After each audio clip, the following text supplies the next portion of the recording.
আজকে আমি আম শসা লেবু একসাথে মাখিয়ে খেলাম। হ্যাঁ, আর আমার হাতের মাখা খেয়ে ভাই বলল সেই টেস্ট। তো প্রথমে একটা আম নিলাম আর আমটিকে চরকির মতো ঘোরাতে লাগলাম, আর তারপর একটা শসা নিয়ে ওনার মাথাটাও দিলাম ঘুরিয়ে। कैसा लगा मेरा मजाक?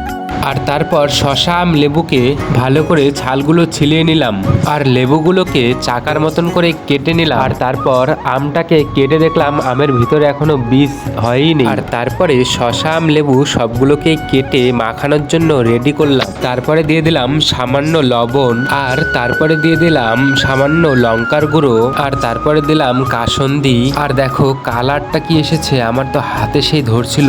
আর খেতে যে কিরকম টেস্ট হবে সেটা তোমরা আন্দাজ করতে পারছো না। আর তারপর ঝটপট মাখিয়ে ভাইকে বললাম যে তুই একটা মুখে দিয়ে টেস্ট করে দেখ কিরকম টেস্ট হয়েছে। তো ভাইয়ের রিয়াকশনটা তোমরা দেখতেই পারছো।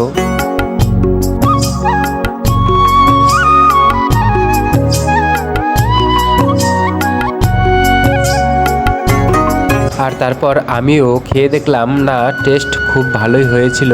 আর তোমরা কে কে খাবে চলে আসো তাড়াতাড়ি।